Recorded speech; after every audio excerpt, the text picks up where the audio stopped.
Where were you born? In Fjeldsø, which is a small town in the northern part of Jylland with a population of 400. Where did you go from Fjeldsø? To a small place called Kasbjerg, which is just west of Grenaa. Uh-huh. And we were there for 8 years. Okay. Farfar was driving a truck and Farmer was running a small shop. From there we went to Holmgård, which is a small place on the south side of Hobro. Mm-hmm. Again, Farmer had the shop and Farfar was driving a taxi, I think, at the time. Oh, okay. And we didn't stay there for very long, and then they bought the telephone exchange in Sivested. Uh-huh. And of course, spent many years there. I can't remember how many. Mm-hmm. And then eventually they bought the telephone exchange in Glesborg. Right.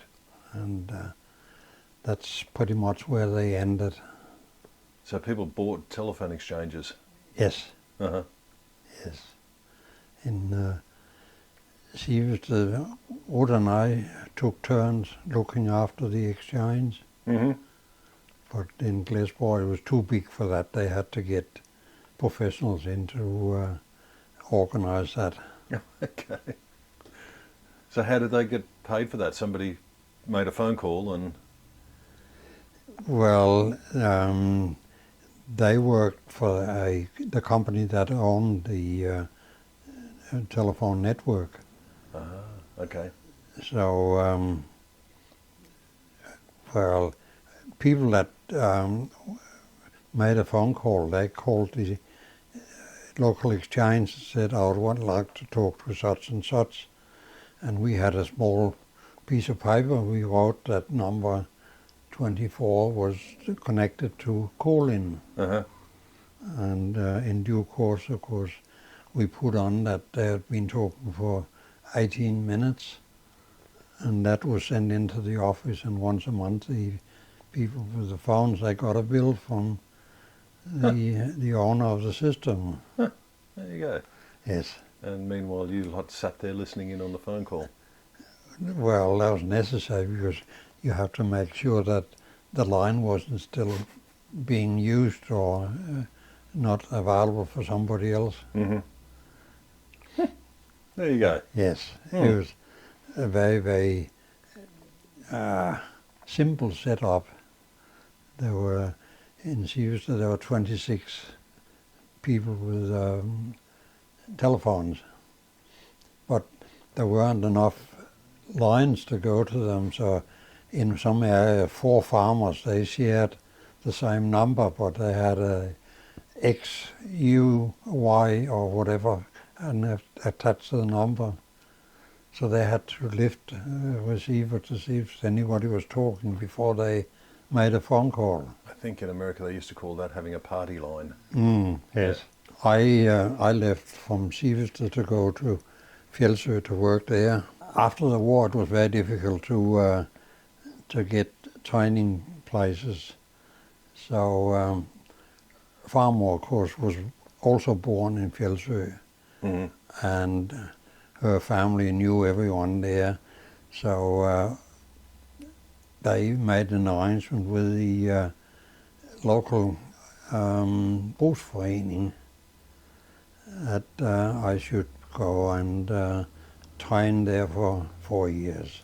What is a Well, brugsforening? well, that's similar to a corner store here, that you have some people that serve you and find the things I you... thought that was a bosun. Yes. So, yes, I spent 40 years there, Uh-huh. but I sort of, during the 4 years, worked out that that wasn't what I was going to do for the rest of my life. Mm-hmm. but there wasn't much else to do, so I decided to join the army. Mm-hmm. And How old were you then? I just turned 18, Okay. which was necessary to get there. Right. So I worked out sort of fairly quickly that's probably where I should stay. So instead of, I was only meant to be there for 12 months, that's what you had to sign up for. Mm-hmm. But by signing up for another 4 years, you got to do exactly what they did at Institute of Technology in terms of training. Mm-hmm. And included in that was a little bit of military training, but very little. Mm-hmm. And during the total of 5 years, of course, I got from being the lowest lower to being the top without being an officer. Oh, okay. Was that Sergeant Major? It was called Oversergeant, but yes, in America it's called Sergeant Major. Yeah.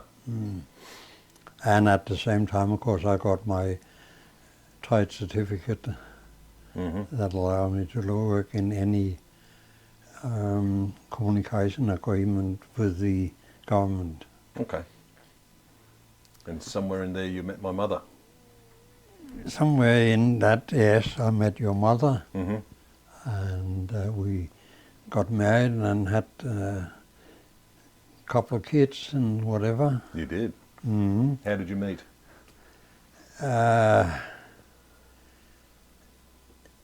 I can't remember exactly how. It was while I was, of course, still in the army, and one of my mates was invited to a birthday party, Mm-hmm. and he didn't want to go alone, so he said, "Can you come with me?" And I said, "Oh yeah, why not? You get something to eat for free." So I went, and yes, then I met your mother, and we got talking, and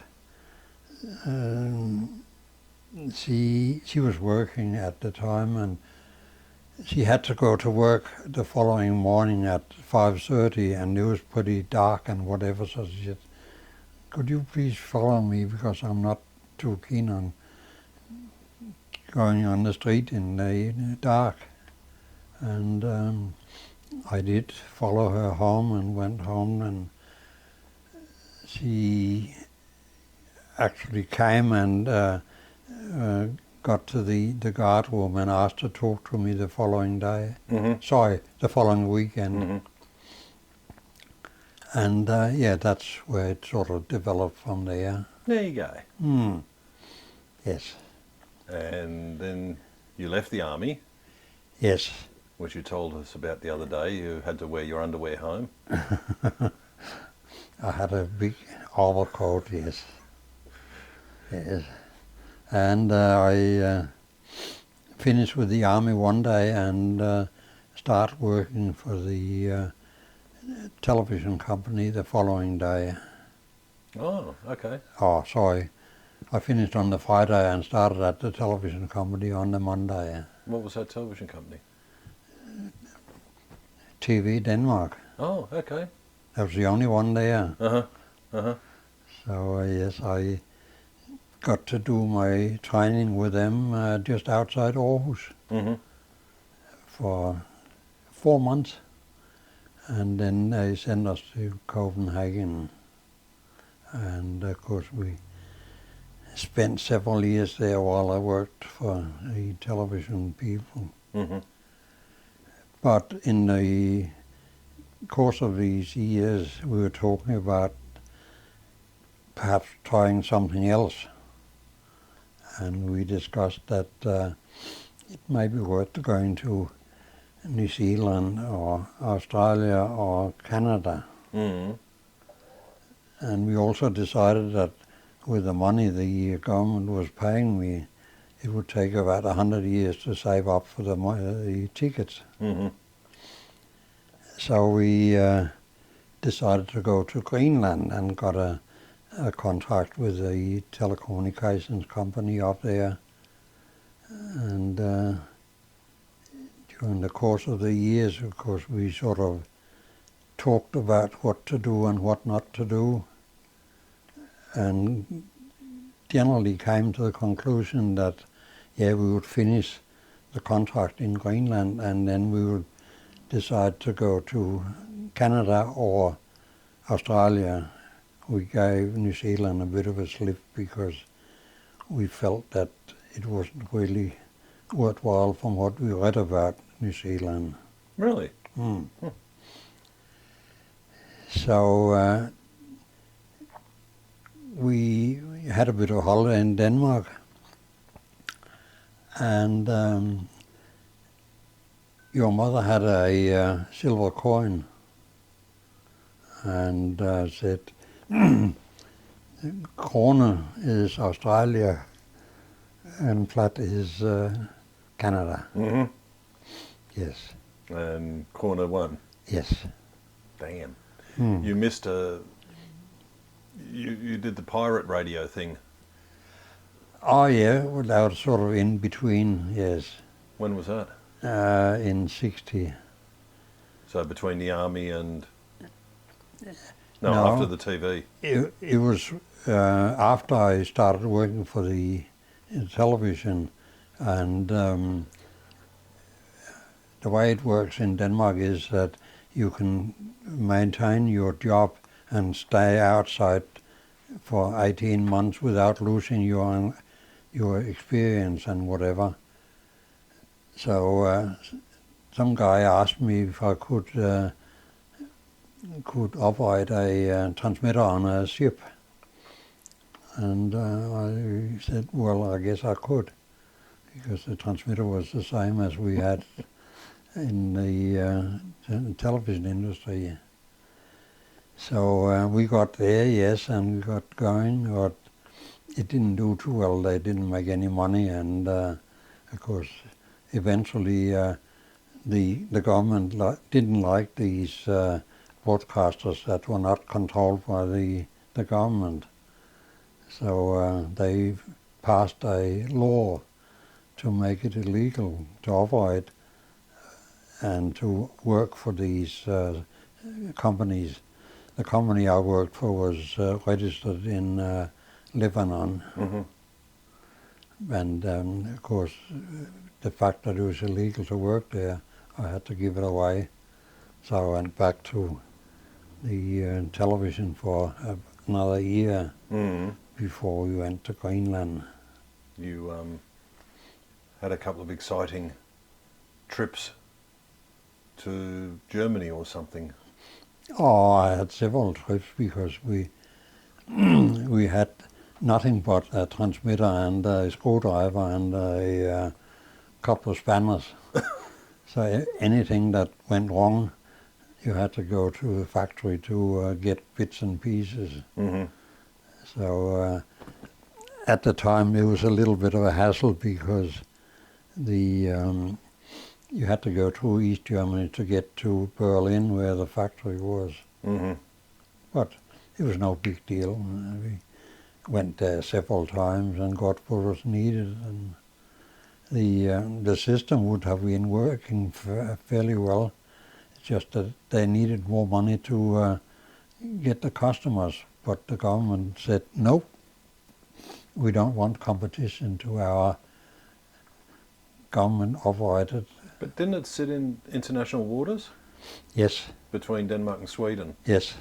So how can they pass a law about something in international waters? I don't They didn't. They just made it illegal to work for them. So obviously we had to stay in land, and we sailed out to the ship once a week. We did week tunneling. Mm-hmm. And of course, first time you got to the harbour, you'd get arrested. So that was sort of the end of that. Greenland was pretty good. Uh-huh. I thought we had a nice time out there. Um, Obviously, there were things that you had to get used to that was different to back home, but it was no big deal. The biggest problem, I guess, was to get used to water. Was something that you had to be very careful with because there wasn't too much of it, and likewise you had to get used to a toilet in the sense that we usually saw a toilet didn't exist. Mm-hmm. And otherwise it was quite nice. And the first year up there we lived in a apartment building outside town, so I had to walk 3 kilometers to work every morning, 3 kilometers to walk home for lunch and back to work, and 3 kilometers home after work. Through 6 foot of snow in minus 25 degrees. No, there wasn't that much snow, but quite often it was windy and cold. Our eating habit had to be modified to suit the conditions. Mm-hmm. And we probably ate things that you may not want to eat today if it was you. Did that by any chance include dead whales? Yes, Uh-huh. whales and seals and all sorts of fish and millions of prawns, because prawns cost nothing. Yeah. No, the good thing there was reindeer. Right. It was superb. Was it? Yes, Mm-hmm. it's the best meat I've ever had. Mm-hmm. Did someone in town go hunting? Yeah, my boss did. Oh, okay. And when he came home, he usually gave us a quarter of a deer. Oh. And we had that hanging just outside the door, so Mum just got it in and sliced off what was necessary and put it back out again. Thinking next to we usually got a huge salmon from one of my friends at the station, and it was hanging out there too. Mm-hmm. When it was needed, you just took it in long enough to be able to slice a bit off. Yes. Did Mum have trouble acclimatising to life up there?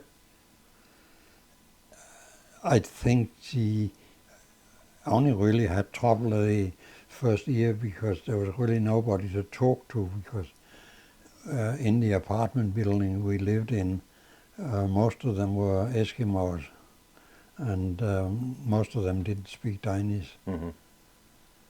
But once we got our own house, and amongst other Danes, there's no problem there, and Mhm. she had no hassle with getting used to that, and I think in fact she enjoyed it. When we went from Denmark to Greenland, we couldn't get a airline ticket, so we were on a ship on a fighter. We were the only passengers there, and as soon as we got out of the inner water, of course, the girls got all sick. Uh-huh. How long did that take? 8 days, I think. Wow. And of course, your mother was pregnant with you, so she didn't have a good time. Coming back was by plane, yes. Yeah. Did you go back while we lived there at all? Or? Yes, once. Uh-huh. Got a free ticket after 2.5 years, I think it was. So we all went? Yes, Oh, okay. and I think we went on a trip to Austria and Czechoslovakia from memory. Hmm. I can't remember much about it, but we did. Mm-hmm. Now, how did we get to Australia? We came out on a big plane Mm-hmm. called 707, I think it was. You have to pay your own ticket. When you land in Australia, you got $500 per ticket from the government. Mm-hmm. That's the way it works. The freeways were only for the pump, but it was pretty uneventful. I was very impressed when we got to Brisbane. There was 3 people from the immigration department to receive us and took us out to the what do you call a place where you get sort of locked up for a while? Jail? No. Immigration camp? Yeah, something like that. Yeah, they yes. had a name for them back then, but at Yeah. Wacol, wasn't it? Yes. Yeah. And of course we were only there because I got a job within 10 days, and Mum and you kids had to stay there for a little while after I went up because I had to find somewhere to live in. Mm-hmm. Tell me about getting that job. Well, a family out there that used to be our neighbours in Sivistad. That's Henning and Orsa. Yes. Yeah. We had sort of kept in touch with them by letters, of course, on a fairly limited basis. But they knew that we were coming, and the immigration department, when we arrived in Brisbane, sent a message to Henning that we were there. Mm-hmm. So they came down 1 or 2 days later and had a good talk and went back again. And the next thing was that there was a letter in the mail that he had cut out from the local newspaper, an ad for the television station. They wanted a technician. Mm-hmm. So he sent a copy of that to me, and he had applied for the job on my behalf. Oh, really? Yes. I still got the letter he sent, or a copy of it. Oh, that's cute. So I got a message from the office that there was a chap from Toowoomba that wanted to talk to me. So we came to the conclusion that I would catch a bus up and to see them. Mm-hmm. And I did that, and I just got the job. How was your English at that stage? Well, I didn't speak English, but I had a few words that were sort of fairly similar to what I meant to say. Mm-hmm. No, it wasn't that bad, but it was pretty bad. Mm. Was that hard when you started working? A little bit, but really only for a week or two. Mm-hmm. Then I got into a routine, and that was fairly easy. Mm-hmm. We, of course, we usually spoke Danish at home, but at some stage, I can't remember exactly when it is. Your mother and I had a talk about it, and we decided the best thing would be that we just forgot the Danish and only spoke English. And that's what we did, and that's how it's worked from there on. Mm-hmm. You went to lessons at one point, didn't you? Oh yeah, there was a tutor from one of the schools that got the job from the immigration department to teach us and an Austrian family English. Mm-hmm.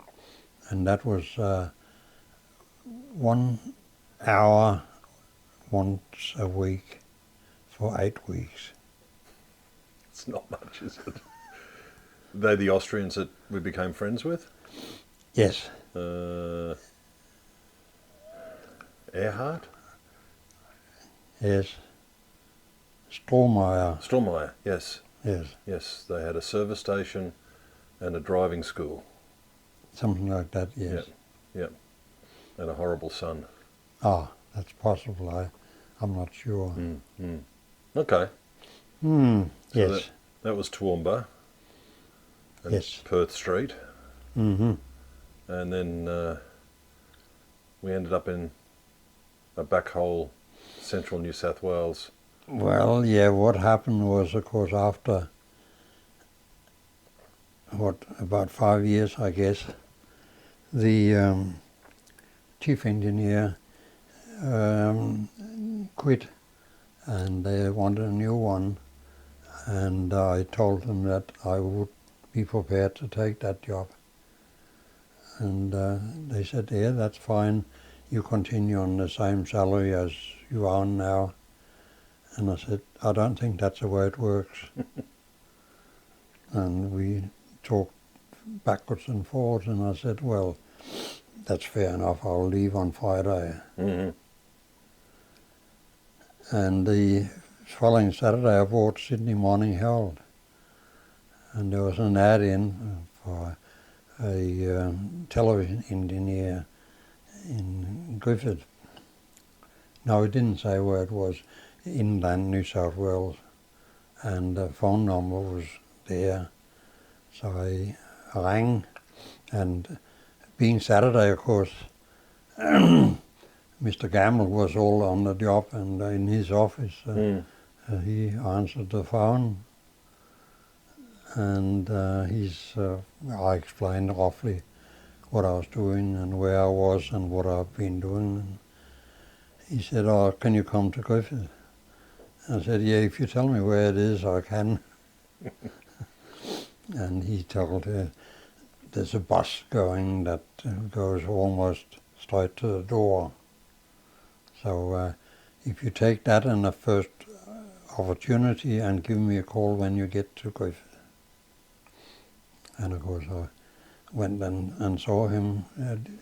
I think it took 5 or 6 days to get a ticket. Mm-hmm. And went and saw him, and he offered me a job. And I said, yeah, well, we have to talk about salary and that sort of thing. Oh yeah, we can always sort that out. And I said, no, I'm not moving it down here with family and whatever without knowing how much. So we talked backwards and forwards and came to a reasonable sort of number. Mm-hmm. And the agreement was that I had to find some rental accommodation, but if at some stage I found a house, the company was to give me a loan of $10,000 to pay the deposit, and that had to be paid back Mm-hmm. by the what at the time was completely up to the company pension. It wasn't compulsory to have any pension whatsoever. Yeah. So yeah, that's how it works. And Mm-hmm. I was pretty much there. The end came, and they didn't really want me anymore. 30-some years. Yes. Yeah. 28 years, I think. Mm-hmm. Yes. They split up television and radio, and the television people didn't want me because they had plenty of technicians. So I got into the radio part, and it turned out that I didn't get on too well with the general manager. So after a while we thought it was better to say goodbye. Uh-huh. And that's the end of it. Did have the option of Darwin, as I recall. Yes. Mm. Well, I can't remember the story. A friend of mine that worked for Channel 9 in Brisbane had a mate that was the general manager of the TV station in Darwin. And of course they had that bit of a storm that blew everything apart. Mm-hmm.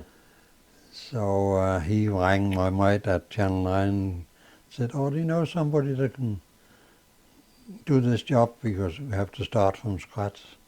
And he said, oh yeah, this Dane is not too bad. And he said, why don't you invite him up to have a look at it? So this guy rang me one day and said, "Oh, I've been told that you may not like or you may not mind a trip to Darwin just to have a look at what happened here recently." And I said, "No, that's fine, but of course I want to bring my wife because she certainly has some say in that." So they invited us up for a weekend, and we very quickly, or your mother quickly worked out that it wasn't it. Was that the climate or the storm or the... No, the climate. It was shocking that weekend we were there. I think it was 35 degrees and 95% humidity or something like that. So we went home again. But there's no doubt in my mind that that phone call to Mr. Gamble, that was it. It was certainly the right decision. No, it was a good place. And it was a good job, and I was pretty happy in the way it worked. Just very, very sad to see all the work I did doesn't exist anymore. Can you explain what sort of work you did as a TV engineer? A bit of everything, apart from keeping the station going. I was in charge of all the modifications that had to be done, because when I got there, nothing really worked. And as your father will tell you, we more or less rebuilt everything during the years there. So that involves the antennas and the equipment? Not physically, just to organize that it had to be done. But I did very little physical work. Right. Except for driving a car around where it was necessary. I don't think that's exactly true, because I do remember you doing quite a bit of physical work. But No. But you converted Channel 10 in Toowoomba to colour as well. Oh yes, yeah. TV wasn't always colour. Was there any sort of work Farmore did at all? No. No. Just stay at home mum? Yes. She looked after you kids. Yeah, no. And that was a job and a half. I was the easy one. When you met Mum, what work was she doing? What work was Mum doing when you met her? What do you call it? In a slaughterhouse where they separate the meat for different purposes and whatever. That's what her father did. Oh, okay. And he had taught her how to do it. So that's what she was doing. Really? I did not know that. Oh yes. So cutting up the meat once. Yeah, decide what was going to be sausages and what was to be dog food and what was thrown out and that sort of thing. Goodness. That would have helped out a lot in Greenland. Eh? I suppose that would have helped out a lot in Greenland with the fish and reindeer and stuff. Well, up there, of course, it was done in a different way because there was no commercial butchery at all. Yeah. It was all done at home. There you go. But she got sick and tired of the that meat work because she had trouble with her legs because she was standing up all day. So she got a job sewing raincoats and things, plastic things in a small factory in Aarhus. And she did that for a couple of years. Till you moved to Greenland, or?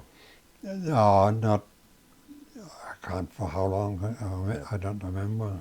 I think it was to the point where it was, there was more work looking after you kids. I had a motorbike when I was in the army, and your mother wanted to learn to ride it, and she did that, and she even got a driver's license for motorbike. Did she? Yes. When I see her again That- one day, I'm going to take that up with her because she used to have a go at me for riding a motorbike. Remember that picture we were looking at the other day, and I said that was for her driver's license, that was the motorbike license. Oh, okay. Oh yes, she did a testing and whatever. Yep. Did she have her own motorbike? No. No. And I didn't like her on mine. I was scared of her. Quickly talk about your brothers and sisters. Well, I really don't know them, so I can't tell you much about them because what I know about them is 50 years old. Uh-huh. Who was born when you left home, when you went to Versu?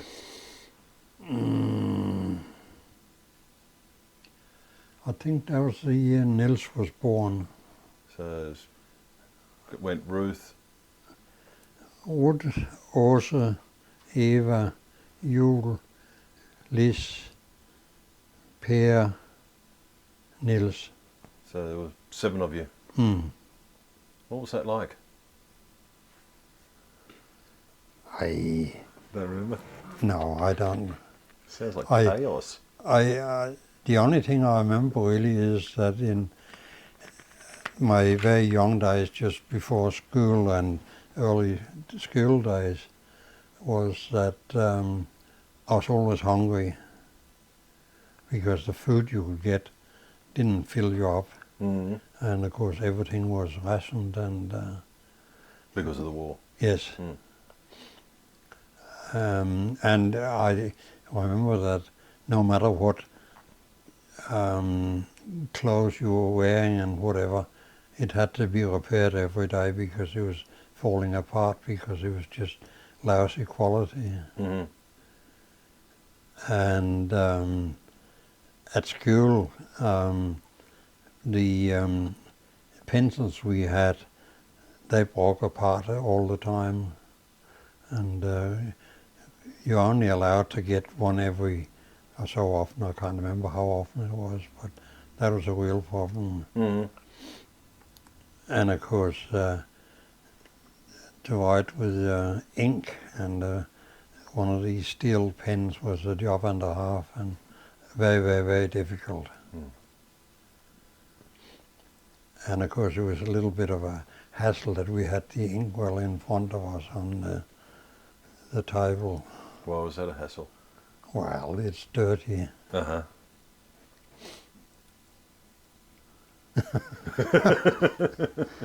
And you wanted to say that the girl in front of me had long blonde hair, and she just moved her head around and it accidentally came into my inkwell. By accident? Well, I don't know if she did it on purpose. How much trouble did you get into that for that? A lot. Yes. Mm. There was something about no dinner that day and to bed straight after school. Uh-huh. Did you apologise to that poor little sweet innocent girl? No, Oh, no, I didn't.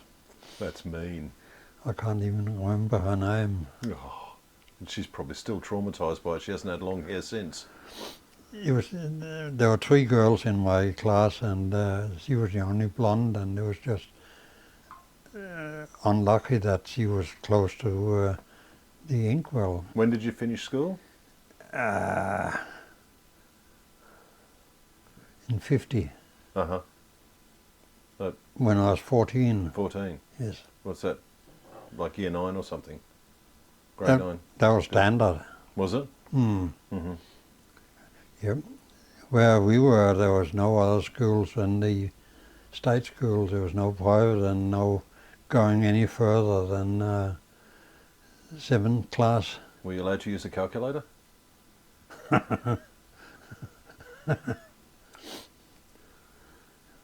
No, we had, I don't know, what the hell is it called in English? A frame with balls. Abacus? Is that what it's called? Yeah. Oh yeah, we had one Did of you them. really? Yes. You're also probably the only one of 2 people I know who knows how to use a slide rule. Well, that was, much later during I think it was the last year I was in the army that we got the slide rules. Mm.